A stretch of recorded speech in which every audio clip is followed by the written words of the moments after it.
స్థానిక సంస్థల్లో బీసీ 42% రిజర్వేషన్ల అమలుకు ప్రభుత్వం కట్టుబడి ఉందన్నారు డిప్యూటీ సీఎం బట్టి విక్రమార్క. పీసీసీ, పీఏసీ మీటింగ్ లో తీసుకున్న నిర్ణయాలను మంత్రి ఉత్తమ్ కుమార్ రెడ్డితో కలిసి వివరించారు. బీసీ రిజర్వేషన్లపై మంత్రుల కమిటీ ఏర్పాటు చేసినట్లు చెప్పారు. న్యాయ సలహాల కోసం లీగల్ కమిటీ కూడా ఏర్పాటు చేస్తున్నట్లు చెప్పారు. ఈ నెల 28వ తేదీ వరకు కమిటీ నివేదిక ఇస్తుందని తెలిపారు. అవసరమైతే సుప్రీంకోర్టును ఆశ్రయించడానికి సిద్దమన్నారు. ఉపరాష్ట్రపతి ఎన్నికల్లో తెలంగాణ వ్యక్తి జస్టిస్ సుదర్శన్ రెడ్డిని గెలిపించాల్సిన అవసరం ఉందన్నారు మంత్రి ఉత్తమ్. స్థానిక సంస్థల్లో బీసీ 42% రిజర్వేషన్ల అమలుకు ప్రభుత్వం కట్టుబడి ఉందన్నారు డిప్యూటీ సీఎం బట్టి విక్రమార్క. పీసీసీ, పీఏసీ మీటింగ్ లో తీసుకున్న నిర్ణయాలను మంత్రి ఉత్తమ్ కుమార్ రెడ్డితో కలిసి వివరించారు. బీసీ రిజర్వేషన్లపై మంత్రుల కమిటీ ఏర్పాటు చేసినట్లు చెప్పారు. న్యాయ సలహా కోసం లీగల్ కమిటీ కూడా ఏర్పాటు చేస్తున్నట్లు చెప్పారు. ఈ నెల 28వ తేదీ వరకు కమిటీ నివేదిక ఇస్తుందని తెలిపారు. ఇక అవసరమైతే సుప్రీంకోర్టును ఆశ్రయించడానికి సిద్దమన్నారు.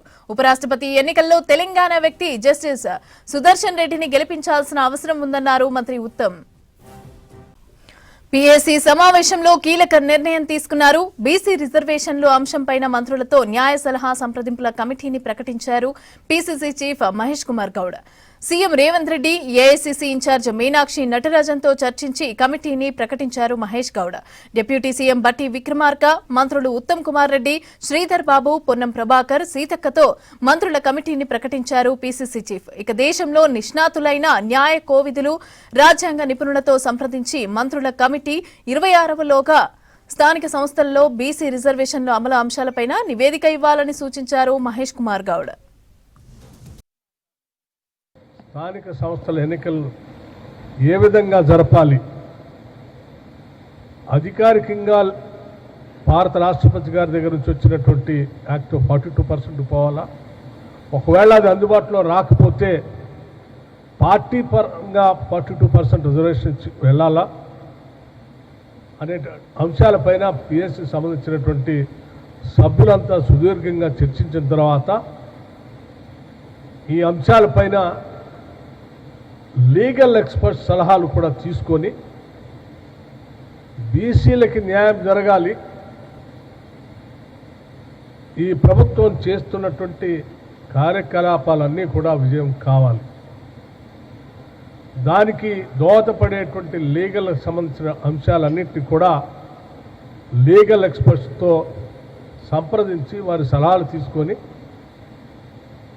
28వ తారీఖు లోపల ఒక రిపోర్ట్ని పార్టీకి, ప్రభుత్వానికి సబ్మిట్ చేసే విధంగా పిఎస్సి కమిటీ ఒక తీర్మానం చేయటం కూడా జరిగింది. ఆ కమిటీ సంబంధించి రాష్ట్ర కాంగ్రెస్ కమిటీ అధ్యక్షులు శ్రీ మహేష్ కుమార్ గౌడ్ గారు ప్రకటిస్తారు ఎవరెవరిని ఆ కమిటీలో పెడతారని.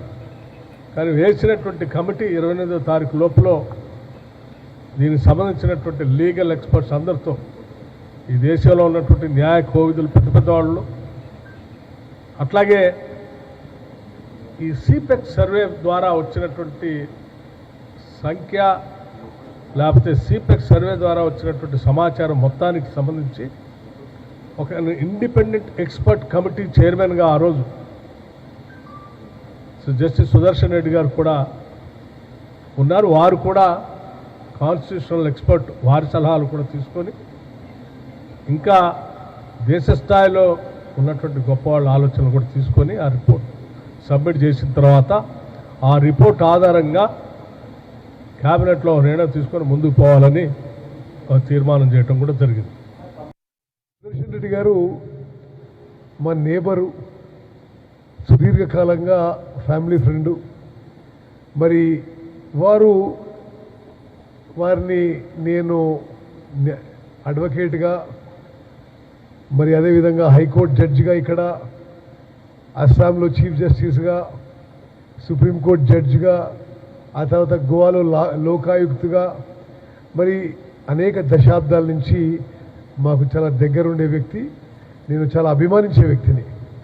The greatness of justice Sudarshan Reddy is humility and simplicity. వారు చీఫ్ జస్టిస్ అయినా, మరి సుప్రీంకోర్టు జడ్జ్ అయినా, he reach the Pinnacle of judicial heights, but always very simple and humble. అదేవిధంగా వారి సుదీర్ఘ జ్యుడిషియల్ కెరియర్లో చాలా ల్యాండ్ మార్క్ విషయాల్లో వారు డెసిషన్స్ తీసుకోవడం జరిగింది, తీర్పులు ఇవ్వడం జరిగింది. వారు హ్యూమన్ రైట్స్ పట్ల, మరి ప్రిన్సిపల్స్ ఆఫ్ న్యాచురల్ జస్టిస్ పట్ల చాలా ల్యాండ్ మార్క్ తీర్పులు ఇచ్చారు.